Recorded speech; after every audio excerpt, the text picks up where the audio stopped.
பேருக்கு. ஏன்னா சும்மானா அது சும்மா வந்து சாமி வந்து உட்காந்து சாமி கும்பிட்டு எல்லாரும் சொன்னாங்க நானும் சொன்னேன் அப்படின்னா இருக்கக்கூடாது. உள்ள உருகி ஊன் உருகி சாமியை நினைந்து அப்படியே உள்ள உருகி வேண்டி கேட்டுக்கணும் நன்மை. அதாவது பல பேருக்கு ஆமா எவ்வளவுதான் விழுந்து விழுந்து கும்பிட்டாலும் சாமி ஒண்ணு கண்டுக்க மாட்டேன்றாரு. இது யதார்த்தமா இருக்கும். எவ்வளவுதான் வேண்டாலும் சாமி முருகன் கண்டுக்கவே மாட்டேன்றான் அப்படின்னு சொல்லுவாங்க. சில கருமா இருக்கு, விதி இருக்கு, அதுல இருந்து மாற்றம் வரணும்னா அதுல இருந்து காப்பாற்றணும்னா சாமி வந்து இந்த பாடலை பாடி இருக்காரு. மனிதனுக்கு விதிதான் வேலை செய்யும், புத்தி தான் விதி, விதிதான் புத்தி. விதிக்கு தகுந்தபடிதான் புத்தி வேலை செய்யும், புத்திக்கு தகுந்தபடிதான் விதி வேலை செய்யும். நல்லா கேட்டுங்க, புத்தி தான் விதி, விதிதான் புத்தி. நல்ல கல்யாணம் பேசி முடிச்சிருப்பாங்க, எல்லாம் நல்லா நடந்துகிட்டு இருக்கோம். திடீர்னு ஒருத்தன் வருவான், ஒரே ஒரு வார்த்தை தான் சொல்லுவான், கல்யாணமே நின்று போயிடும். திடீர்னு ஒரு வார்த்தை சொல்ல, யாருன்னா நல்லவனா இருப்பான், ரொம்ப நல்லவன். அவன் வந்து திடீர்னு ஒரு வார்த்தை சொல்லுவான், அந்த கல்யாணமே நின்று போயிடும். ஒரு கல்யாணம் நடக்காம இருக்கும், ஒரு கெட்டவன் வந்து நல்ல வார்த்தை சொல்லுவான், அந்த கல்யாணம் நல்லபடியா நடந்துரும். அதுதான் விதி. விதிக்கு கொண்டு வந்து விட்டுரும்.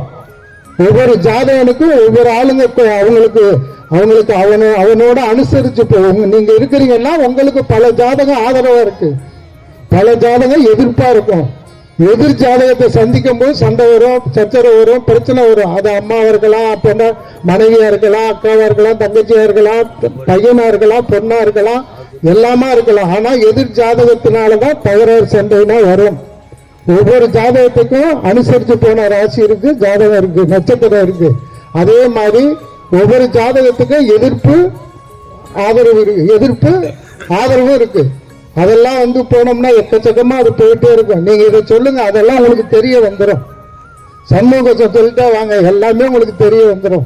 இதுக்கு படிக்கணும்னா அவசியம் கிடையாது, அனுபவம் தான் வாழ்க்கை. எவ்வளவுதான் படிச்சிருந்தாலும் அனுபவம் இல்லைன்னா படிப்பு வரவாது. எவ்வளவுதான் அனுபவம் இருந்தாலும் படிப்பு இல்லைன்னா அனுபவம் வரவாது. இதான் உண்மை. அதெல்லாம் தெரிஞ்சுங்க. சண்முக கோஷத்தை நாங்க வலியுறுத்துறோம். எதுக்கு வலியுறுத்துறோம்னா எல்லாரும் பலன் அடைஞ்சிருக்கோம். எங்களுக்கு வந்து நிறைய பேர் சொல்றாங்க. அப்ப வர்றவங்க எல்லாரும் அமைதியான முறையில் இருந்து இந்த சண்முக கோஷம் சொல்லும் போது கூட்டு பிரார்த்தனைக்கு என்னைக்குமே தனி பவர் உண்டு. எங்க எந்த ஓம் சக்தி பராசக்தி நல்லதுதான், ஓம் சாமியே சரணம் ஐயப்பா நல்லதுதான், கோவிந்தா கோவிந்தா நல்லதுதான், ஓம் நமச்சிவாய சொல்லு. ஆள் அடி வயிற்றிலிருந்து வர்ற எல்லாமே 8 சக்கரம் வேலை செய்யும். சக்கரம் வேலை செய்ய மனிதன் புரிந்தமடைவான். நல்லா தெரிஞ்சு உடலுக்குள்ள இருக்கு நிறைய மாற்றம்.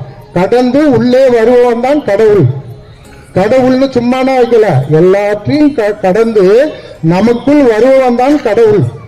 கடந்து உள்ளே இருக்கான் உனக்குள்ள. சொல்ல, இருக்கும் இடத்தை விட்டு இல்லாத இடம் தேடி எங்கெங்கோ அலைகின்றார் ஞானத்தங்கமே, அவர் ஏதும் அறியாரடி ஞானத்தங்கமே.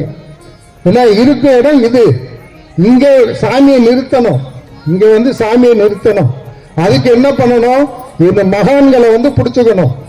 மகான்களை போய் மகான்கள் உள்ள கோயில் எல்லாமே இந்த இந்தியாவை பொறுத்தளவு, குறிப்பா தமிழ்நாட்டை பொறுத்தளவு, மகான்கள் எங்கெங்க இருந்து அந்த கோயிலை நிறுவனம் பண்ணாங்களோ அந்த கோயில் எல்லாம் பிரசித்தி பெற்று இருக்கு.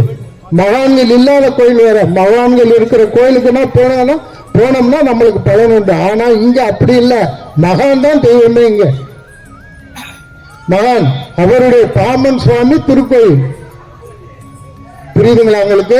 மயூரநாத பெருமான் இருக்காரு அவரோட. அவரு சாமி என்ன பண்ணிட்டாரு, எல்லாத்தையும் என்னை ஆதரித்தருள் பரம ரகசிய சக்தி, என்னை நம்பினவரை ஆதரியாமல் விடுமோ ஐயம் வேணான் இருக்காரு. என்னை தள்ளினாலும் தள்ளு, என்னை நம்பினவரை தள்ளேன் அப்படின்னு இருக்காரு. 2 உறுதிமொழி முருகன்ட்ட கொடுத்துட்டாரு.